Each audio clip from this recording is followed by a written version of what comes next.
고난주간에 지금 아마 특세는 4일차를 오늘 지나는 시간들입니다. 쉽지 않은 시간들일 수 있습니다. 그러나 우리의 고난은 하나님의 기쁘신 고난에 비하면 옅은 고난에 지나지 않을 줄 압니다.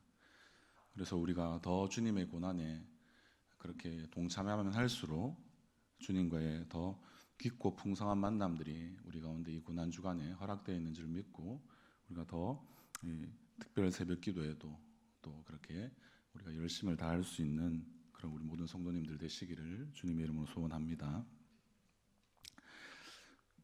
저는 이런 목회를 하면서 여러 가지 이야기 중에서 가장 많이 이야기했던 것이 나 자신에게도 해당되지만 주변의 많은 분들에게 가장 많이 이야기했던 것들을 해보라면 걱정하지 마라, 다른 말로 하면 오늘 본문의 말씀대로 염려하지 말라, 이러한 내용들이었습니다. 대체로 이것은 위로의 의미로 많이 사용되지 않겠습니까?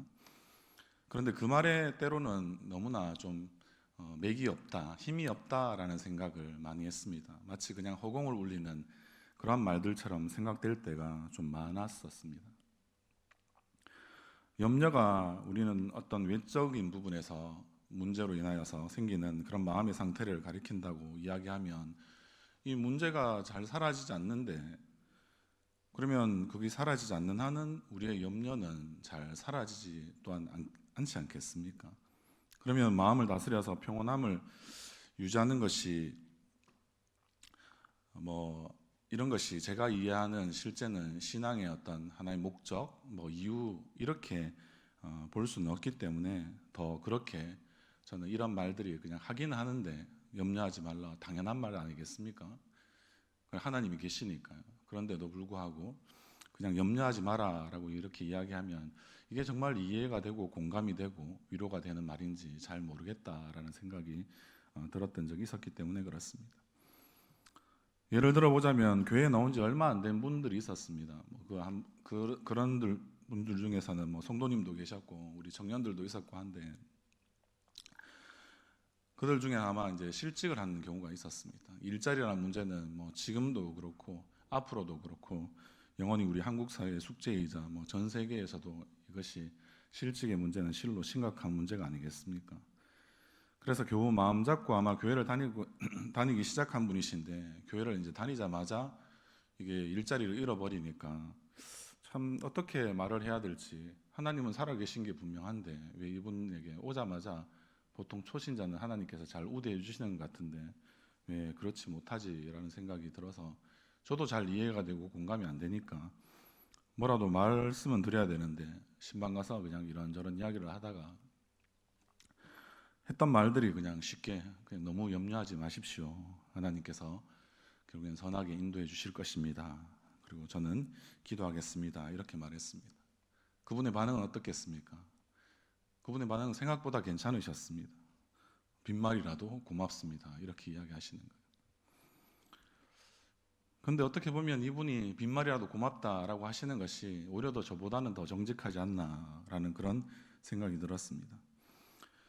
염려하지 말라는 이런 말은 정말 이런 빈말과 같은 것처럼 좀 힘이 없지 않나, 이런 생각들이 들 때가 있다는 것입니다. 때로 교인들은 믿음이 있으면 어떠한 순간에도 아마 시련이 와도 결국에는 염려하지 말아야 한다라는 그런 약간의 강박증이라고 하죠. 그러니까 내가 이 것에 대해서 염려하면 나는 믿음이 없는 것이다, 스스로 우리가 그렇게 생각하는 경우가 많기 때문에 그렇습니다. 그런데 염려하는 것은 믿음이 부족하다라는 증거라고 볼 수는 없지 않겠습니까? 그렇기 때문에 우리가 계속해서 이 믿음 없음과 마치 염려하지 말아야 된다는 말을 같이 가게 되면 우리는 불필요한 죄책감에 아마 힘들어하기도 하게 되기 때문에 그렇습니다. 한번 생각해 보십시오. 염려라는 것이 무조건 나쁘기만 한 것인지요? 그렇지는 않습니다. 교회가 요즘에 소방 관련해서 많은 법제들이 강화되고 하다 보니까 이 소방 관련한 여러 부분들을 준비하고 또 그런 것들을 교회가 또 잘 지켜나가기 위해서 수고하는 그런 모습들을 많이 옆에서 보게 되었는데요. 그런 것들을 생각해 볼 때 뭐 제일 중요한 것이 소방 관련해서 화재 관련해서 중요한 것은 뭐 요즘에 최근에 너무 우리는 불에 대한 이야기들을 많이 하니까 어떤 생각이 드십니까? 이 염려라는 것은 화재 경보기와 같다라고 한번 생각해 보면 어떠십니까? 집안에서 무언가 타거나 연기가 나면 당연히 화재 경보기가 울려야 되지 않겠습니까? 그렇지 않으면 큰 사고가 나는 것이죠. 연기가 나는데도 화재 경보가 울리지 않는다면 정말 위험한 일이 되는 것입니다. 뜨거운 물체를 우리가 만약에 만졌다라고 생각해 보십시오. 그 만졌을 때 우리의 손끝에 이런 통증이라고 하죠. 아픈 감각들이 여전히 살아 있어야지 우리는 어떻게 할까요? 화상을 입지 않습니다. 그런데 주변에 문제가 마치 발생하면 신경을 자극해서 걱정이 되고 염려가 되어야지만 실제는 대책을 세우고 더 큰 위험을 방지할 수도 있다라는 것입니다. 자녀가 아픈데 염려하지 말아라.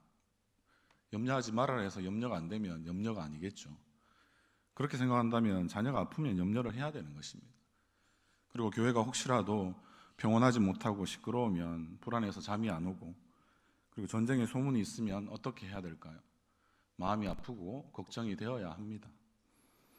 물론 염려의 정도의 차이는 분명히 있습니다. 그러나 그것이 언제나 믿음에 비례하지는 않는다라는 사실을 우리는 분명히 기억하시면 좋겠습니다. 염려하지 않는 것이라고 하는 것은 그런 믿음의 증거는 아닙니다. 어떻게 보면 오히려 더 이것이 무책임한 우리의 삶의 자세나 태도일 수도 있다는 것이죠. 오만해 보일 수도 있고요, 하나님 보시기에. 그리고 너무 우리가 책임 없이 살아가는 그런 모습들이 염려하지 않음으로써 저 사람은 너무 무대책인데 싶은 사람들도 있습니다. 그런 사람들은 늘 즐겁고 기쁘기는 한데 그런 근거가 좀 빈약해 보이는 그런 경우들도 많이 있기 때문에 그렇습니다. 오늘 빌립보서 우리 4장 6절 말씀 같이 한번 더 읽어보도록 하겠습니다. 아무것도 염려하지 말고 다만 기도와 간구로 너희 구할 것을 감사함으로 하나님께 아뢰라. 아멘. 이 말씀 때문에 아마 사람들은 이 염려를 불신앙의 행위로 이렇게 보는지도 모르겠습니다. 왜냐하면 앞에는 아무것도 염려하지 마라 라고 이야기해 놓고 다만 모든 일에 기도와 간구로 그렇게 하나님께 감사함으로 아뢰라 라고 말하기 때문에 그렇습니다. 그런데 이 바울의 말은 염려와 기도를 대신해서 마치 이렇게 비교해보고 대조하는 것처럼 보일 수도 있습니다. 마치 반대말처럼 생각하는 거죠. 기도하면 염려는 없어지고 염려하면 기도는 못한다. 이렇게 우리가 쉽게 생각해 버릴 수 있는데요. 그런데 염려 대신에 기도를 해야 한다라는 그런 의미로 바울이 지금 말하였다고는 보기가 좀 어려울 것 같습니다. 그러니까 기도는 염려를 대신하는 것이 아니라 염려를 할 수밖에 없는 상황을 지금 여기서는 전제하고 있다라는 것으로 우리는 받아들일 수 있어야 합니다.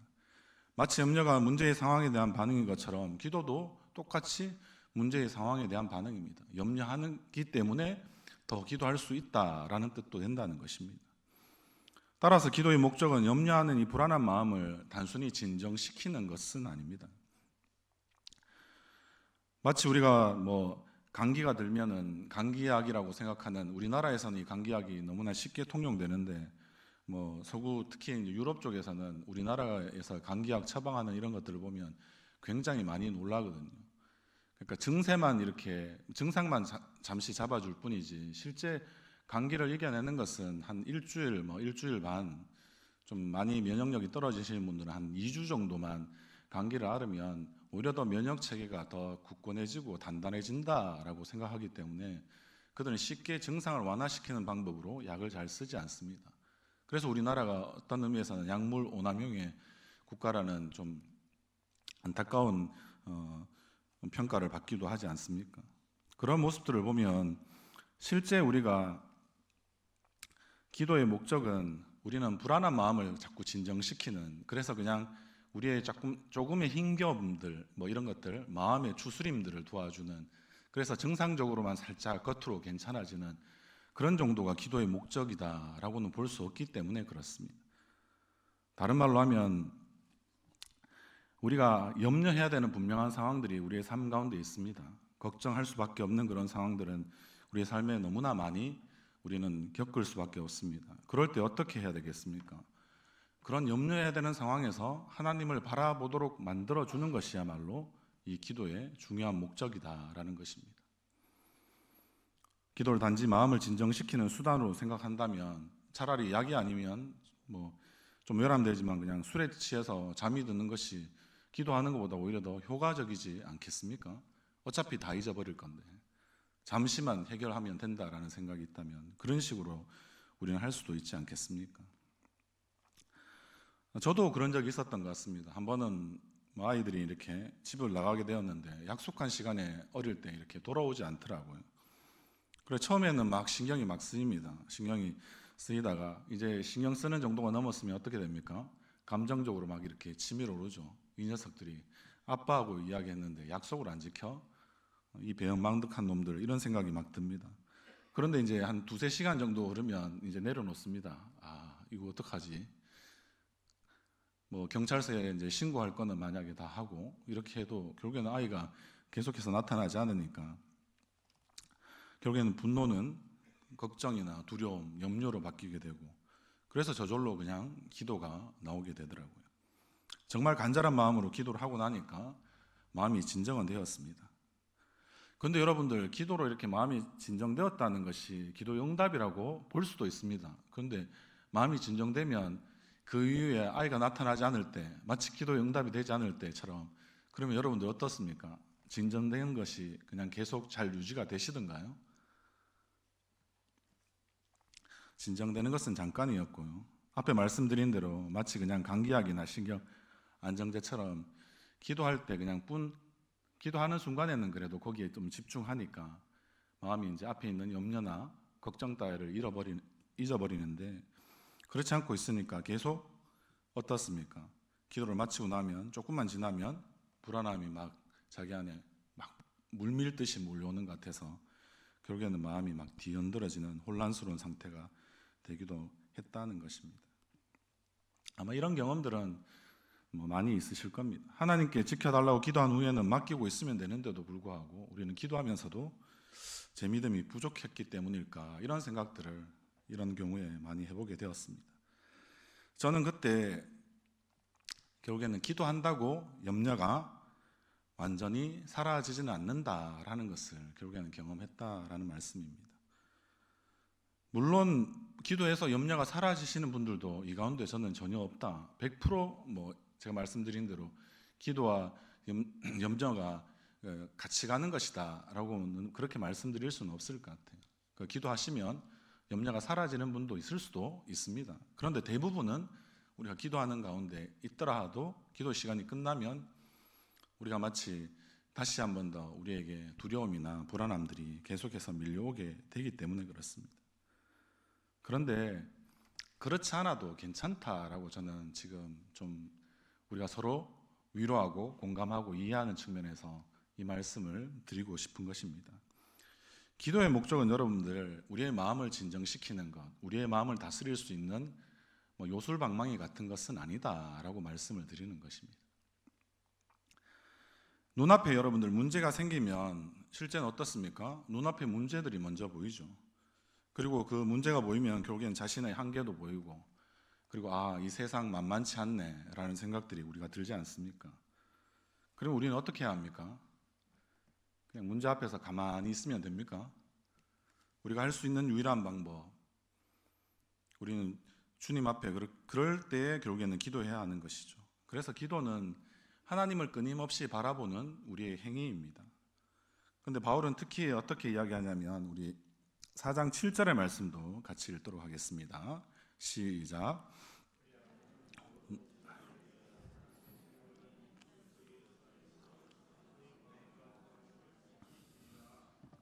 아멘. 이는 다 잘 된다라는 말로 자꾸 읽으시는 경우가 많더라고요. 빌립보서 4장쯤 되면은 막 이렇게 너무나 확실하고 좋은 말씀들이 많아서 막 밑줄도 쫙쫙 끊게 되고 하는 그런 부분들이 많아서 그러신지 이렇게 이야기하니까 그냥 이거는 다 잘 될 것이라는 그런 마치 희망을 말해주는 것 같은데, 이것은 막연한 그냥 희망을 말하는 것이 아니라 오히려 어떤 의미에서는 이 그리스도를 통해서 우리에게 분명하게 해주신 이 확증하신 하나님의 사랑에 대한 확신이다라고 읽는 것이 더 바람직하다라는 것입니다. 설령 문제들이 우리의 죄로 인한 것이라 할지라도 하나님은 우리를 버리지 않는다는 확신입니다. 세상의 물결이 아무리 거대하다 할지라도 하나님은 우리를 한 번도 놓지 않으신다는 확신을 말합니다. 흔들리기는 할 수도 있고 휩쓸려 가서 어느 순간인가 다 무너져 내릴 것 같은 그런 순간들이 올지라도 완전히 무너지지 않는, 그냥 잠시 넘어지는 정도에 그칠 것이라는 확신입니다. 우리는 이러한 확신을 가지고 있을 때 오늘 이 4장 7절의 이 말씀이 우리의 삶에 제대로 적용되는 것이 아닌가라는 생각이 듭니다. 여러분들, 기도는 단지 마음을 다스리는 방법이 아니라 결국에는 또 그것뿐만 아니라 문제를 해결하는 방법도 실제는 아니다라고도 할 수 있다는 것입니다. 기도는 실제는 우리가 할 수 있는 한 최대한의 우리의 몸부림이라고 할 수 있습니다. 어떤 몸부림입니까? 문제 때문에 결국에는 내 눈이 하나님을 바라볼 수 없게 되는 그런 상황에서 문제 너머에 계신 그 하나님을 내가 어떻게든 바라보고야 말겠다라는 그런 처절한 몸부림, 이것이 바로 우리가 지금 이야기하는 기도이어야 한다는 것입니다. 문제가 여전히 내 눈앞에 있어서 우리는 여전히 불안하고 두렵습니다. 그러니까 염려를 하는 것이죠. 그런데 그 염려를 우리가 애써 막 지우려고 하거나 없다라고 부정하거나 하지 말고 있는 그대로 염려하는 모습들대로 우리는 기도의 자리로 나아가는 것입니다. 그리고 기도할 때 결국에는 그 문제와 우리의 염려 너머에 계신 그리스도를 보는 순간에 우리는 다시 한 번 더 힘이 생길 것이고 길이 보이게 될 것입니다. 하나님이 우리에게 문제를 주신 뜻이 있다면 실제는 이 문제는 기도를 해도 잘 안 풀리는 경우가 많기 때문에 그렇습니다. 문제는 결국 사라지진 않습니다. 우리가 오늘의 이 빌립보서의 저자라고 알려져 있는 바울의 예를 한번 생각해 보십시오. 바울은 3번이나 자신의 삶에서 자신의 가시, 이것이 여러 가지 설은 있지만 어쨌든 자신의 연약함들이고 꼭 해결해야 될 문제와 같은 것인데 질병이라고 볼 수도 있고요. 그런데 이거를 제거해야 달라고 하나님께 열심히 기도했습니다. 그러나 하나님께서는 뭐라고 바울에게 응답해 주셨습니까? 내 은혜가 내게 족하다라고 그렇게 말씀해 주셨죠. 바울에게 문제는 사라지지 않았습니다. 그러나 바울이 나중에 어떻게 고백합니까? 나의 약함이 곧 하나님의 강함 되신다라고 고백하면 어떻게 이야기합니까? 자신의 약함 때문에 자신은 더 하나님을 바라볼 수 있었다라고 우리에게 말해주고 있지 않습니까? 가시라는 문제 너머에 하나님을 더욱 기도함으로 바라보고 우리는 바울처럼 의지할 수 있기를 바랍니다. 그리스도를 통해서 자신을 향한 하나님의 뜻과 우리는 사랑을 이런 방식으로 그렇게 염려 있는 채로 결국엔 기도의 자리로 나아가게 되었을 때 우리는 하나님의 사랑을 더 깊이 확인할 수 있을 것입니다. 마태복음 6장 31절 말씀에서 예수님은 이렇게 이야기하십니다.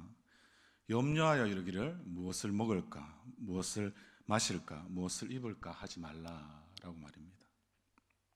이 말씀은 먹고 입는 문제를 아마 가지고 염려하는 것이 단순히 이거 세속적인 것이다, 세상의 것들이다 라고 해서 예수님이 이것을 부정하는 것은 아닙니다. 의식주 문제는 관심을 가지지 말고 마치 초월해서 너는 좀 더 신비롭고 영적인 것을 구하는 그런 삶을 살아라 라고 이런 말씀을 하신 것이 아닙니다. 우리는 주님이 가르쳐 주신 주기도문에 일용할 양식을 구하라라고 하신 말씀을 잘 기억해 보십시오. 주님 우리의 먹을거리에 대해서 너무나 관심이 많으십니다. 오병이어의 기적을 일으키신 이유도 무엇입니까?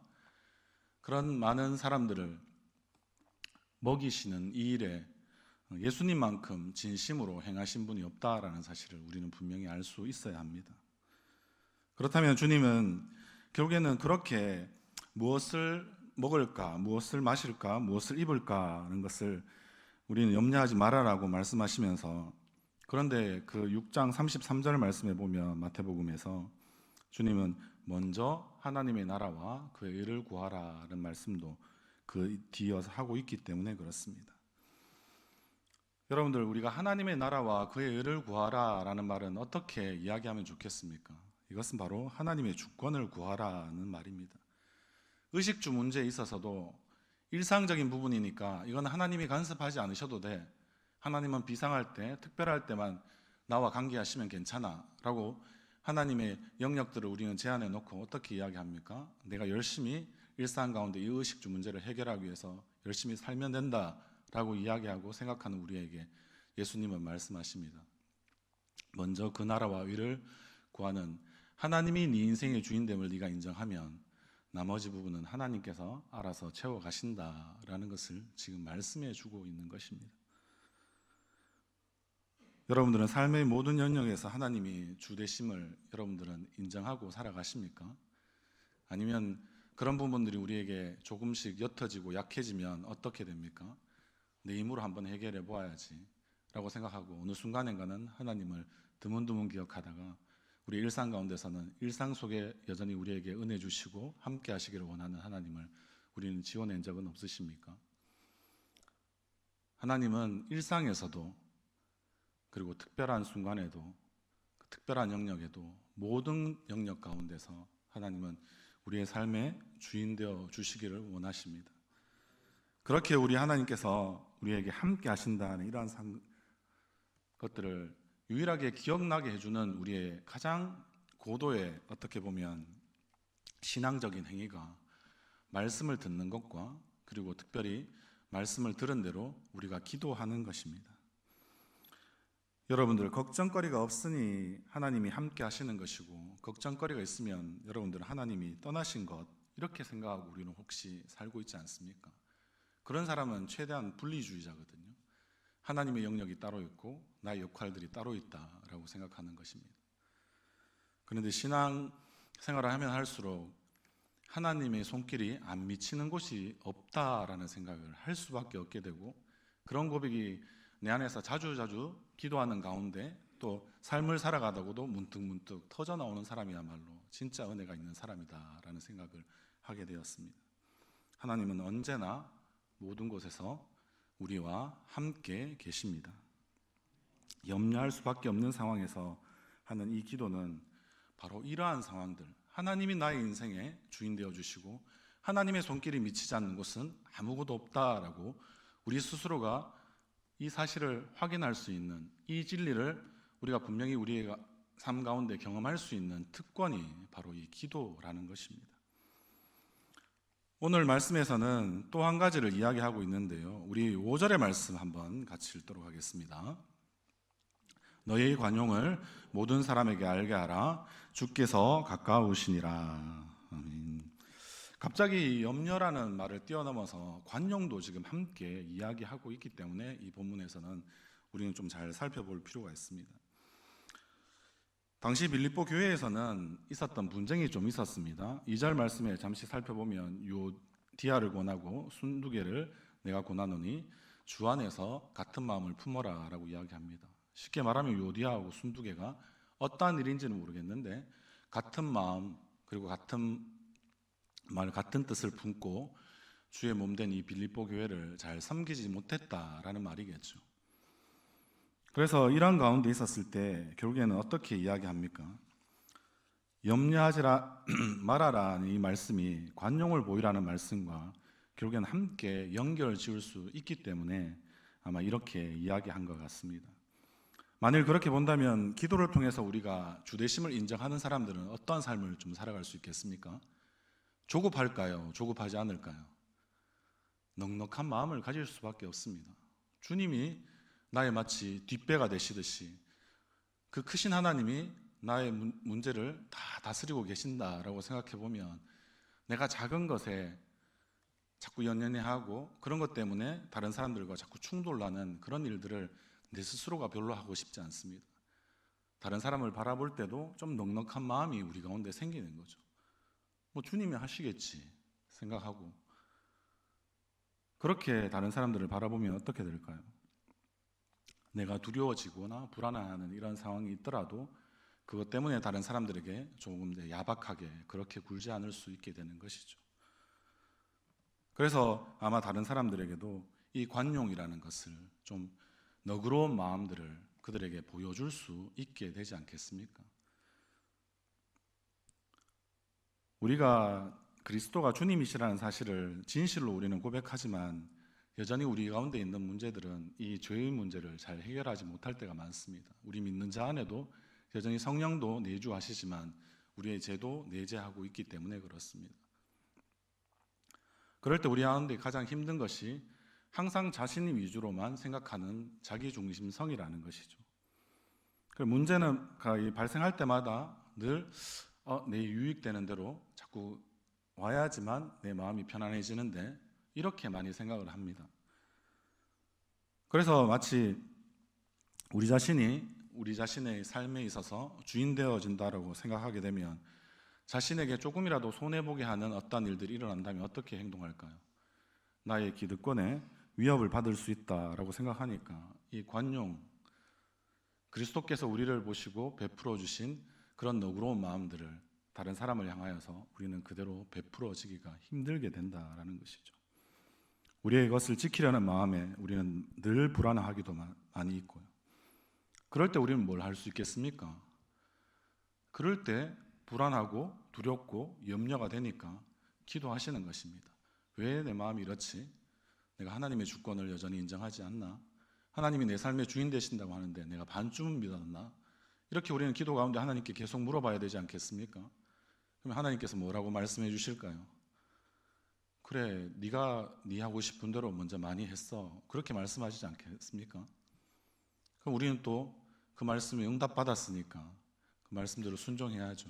하나님이 주인 되시니까 제 것이라고 생각했던 모든 것을 주님 앞에 다시 돌려드립니다 라고 생각하고 하나님께 맡겨버리면 어떻게 될까요? 다른 사람들을 보는 눈들이 훨씬 더 편안해지는 것이 아니라 평안하게 되지 않겠습니까? 우리 7절의 말씀 마지막으로 한 번 더 읽겠습니다. 시작. 그리하면 모든 지각에 뛰어난 하나님의 평강이 그리스도 예수 안에서 너희 마음과 생각을 지키시리라. 아멘. 오늘 7절 말씀에 보면 이 지키신다라고 이렇게 이야기하는 것은 군사적인 용어로 알려져 있습니다. 이 빌립보 지역은 로마의 퇴역 군인들이 많이 있었던 곳인데요. 그만큼 살기도 좋았고 치열하게 싸웠던 사람들이 유일하게 위로하고 안식할 수 있는 좋은 곳이었다라는 뜻도 되겠죠. 근데 여러분들, 이 지킨다는 것은 하나님이 결국에는 지켜주신다는 것 아니겠습니까? 그럼 우리가 구약의 말씀에서도 이야기하는 것처럼 우리가 성을 지키는 자가 복이 되는데 이 성을 지키는 분이 결국에는 누구시다라고 이야기하는 것입니까? 우리의 대장 되시고 모든 지략과 지각에 뛰어난 그 하나님께서 우리의 마음과 생각을 성처럼 지켜주신다라고 지금 말씀하고 있는 것입니다. 어떻게 그게 가능합니까? 힘으로 자신의 세상을 일구었던 로마의 평화는 팍스 로마나라고 합니다. 그런데 하늘로부터 내려지는 이 평화는 결국에는 하나님이 이루어주시는 놀라운 평강이죠. 하나님이 주시는 진짜 평화, 평안, 평강을 여러분들이 가지고 싶어 하시면 우리보다 뛰어나시고 그리고 우리가 생각할 수 없을 정도로 모든 것을 좌지우지하실 수 있는 분, 그분은 바로 우리가 생각하는 세상 모든 지혜보다 뛰어나신 분이신, 모든 지각에 뛰어나신 분이다라는 겁니다. 칼빈은 이 부분들을 어떻게 해석했냐면요, 우리의 삶에 절망이 있으면 그것을 희망으로 바꿔낼 수 있고 우리의 가난함이 있으면 부유함으로 바꿔낼 수 있다라고까지 이야기했습니다. 하나님 앞에 부한 자도 가난한 자도 어떤 의미에서는 모두 하나님의 손에 있고 절망과 희망도 하나님의 손에 있다라는 말 아니겠습니까?